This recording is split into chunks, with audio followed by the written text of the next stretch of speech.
Praise the lord. నిన్న నేడు నిరంతరం ఏకరీతిగా ఉన్న యేసుక్రీస్తు ప్రభుల వారి అతి పరిశుద్ధ నామములో మీరు అన్ని విషయములలో ఆశీర్వదించబడుదురుగాక. ఆత్మలో వర్ధిల్లుచు సౌఖ్యముగా ఉందురుగాక.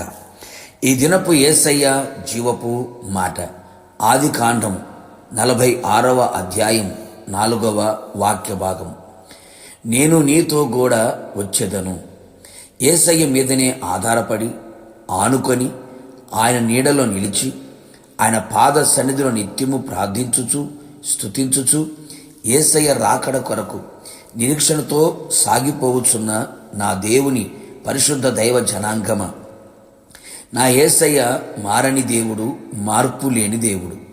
కాలములు మారిన, మనుషులు మారిన, ప్రకృతిలో పెను మార్పులు జరిగిన యేసయ్యలో మార్పు లేదు, మార్పు రాదు. అందుకే మనము లయము కాలేదు. ఆయన చేసిన వాగ్దానములు మార్పు లేనివి. మనం మారిన ఆయన మారని దేవుడు. మన ఎడల ఆయనకున్న ప్రేమ దయ గొప్పది, మారనిది. మనలను ఆయన ఎంతో ప్రేమించి ఉన్నాడు. అందుకే నీతో కూడా రావాలి అని ఆశిస్తూ ఉన్నాడు. నీతో రావాలని ఎవరు ఇష్టపడకపోయినా నా యేసయ్య తుది శ్వాస విడిచే వరకు, ఆయన రాకడ వరకు, మన పోకడ వరకు ఆయన మనతో కూడా వచ్చే దేవుడై ఉన్నాడు. నీతో కూడా ఉండే దేవుడై ఉన్నాడు. ఎంత గొప్ప దేవుడు కదా! యేసయ్యకే స్తోత్రము కలుగును గాక.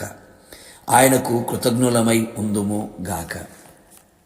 ఈ అపాయకరమైన చెడు దినములలో, దుర్దినములలో, అపవాది ఆగడములకు అంతులేని ఈ దినములలో మనతో కూడా ఆయన రావాలి, ఆయన ఉండాలి. ఆయన తోడు మనకుంటే అంతే చాలు కదా. ఆయన మన ముందు ఉంటే మనకు భయమే లేదు కదా. సదాకాలం యుగ సమాప్తి వరకు మీతో కూడా ఉందును అని వాగ్దానం ఇచ్చినవారు, కన్నవారు, కడుపున పుట్టినవారు, తోడబుట్టినవారు, నమ్మినవారు, ప్రేమించినవారు ఎవరు మీతో రారు, రాలేరు. అంతము వరకు ఉండరు, ఉండబోరు. ఏదొక రోజున, ఏదొక సమయములో నీకు దూరమైపోతారు. ఈ లోకాన్ని విడిచిపెట్టి వెళ్ళిపోతారు. భయపడకు దేవుని బిడ్డ, నీతో కూడా వచ్చువాడు నీ దేవుడైన యేసయ్య. ఆయన సర్వశక్తి గల దేవుడై ఉన్నాడు. నిన్ను విడువడు, ఎన్నడూ ఎడబాయడు. నీ శ్రమలలో, నీ శోధనలలో, నీ ఇరుకు ఇక్కట్లలో, నీ వ్యాధి బాధలలో, నీ కష్టాలు, నీ కన్నీళ్లలో, నీ ఒంటరితనములో, ప్రతి పరిస్థితిలో నీతో కూడా ఆయన ఉండును.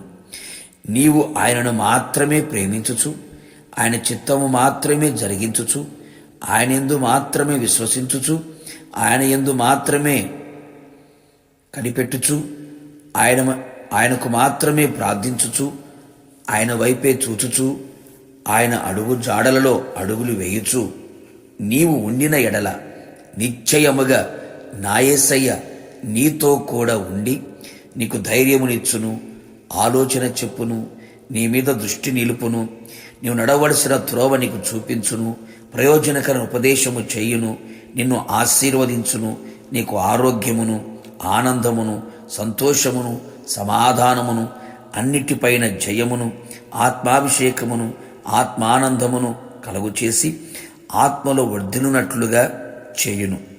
నిన్ను తలగాను పైవానిగా ఉంచి నిన్ను ఘనపరిచి నిన్ను గొప్ప చేయును. నిత్యములో ఆయనతో కూడా యుగయుగములు నిలిచి ఉన్నట్లుగా ఆయన చేయును. ప్రార్థన.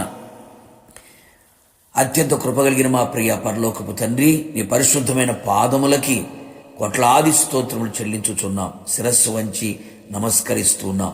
గడిచిన కాలమంతా మీరు మమ్మల్ని కాచి కాపాడుతూ వచ్చారు. మరొక నూతన సంవత్సరములో మేము అడుగుపెట్టినట్లుగా చేసి మా జీవితానికి ఒక నూతనమైన కార్యాన్ని మీరు చేయబోతున్నారు. అందును బట్టి స్తోత్రం. నేను నీతో కూడా వచ్చేదను అని మీరు వాగ్దానం ఇచ్చి ఉన్నారు. ఈ సంవత్సరమంతయు, జీవిత కాలమంతయు, ప్రతి దినము, ప్రతి గడియ, ప్రతి నిమిషం, ప్రతి క్షణం మీరు మాతో కూడా ఉండమని కోరుకుంటున్నాం యేసయ్య. మాతో కూడా రమ్మని ఆశిస్తున్నాం యేసయ్య. ప్రతి విషయంలో మీరు మాతో కూడా ఉండి అన్ని విషయంలో జయమును కలుగు చేసి అన్ని విషయంలో ఆశీర్వదించి మీ ఆగమమునకు మేము సిద్ధపడినట్లుగా కృతజ్ఞతాస్తుతులతో మిమ్మల్ని ఎదుర్కొన్నట్లుగా కృపదయ చేయమని యేసు నామములో అడిగి పొందుకొని ఉన్నాము తండ్రి, ఆమేన్. నిశ్చయముగా మీతోనూ మీ కుటుంబముతోనూ ఆయన వచ్చును గాక. God bless you.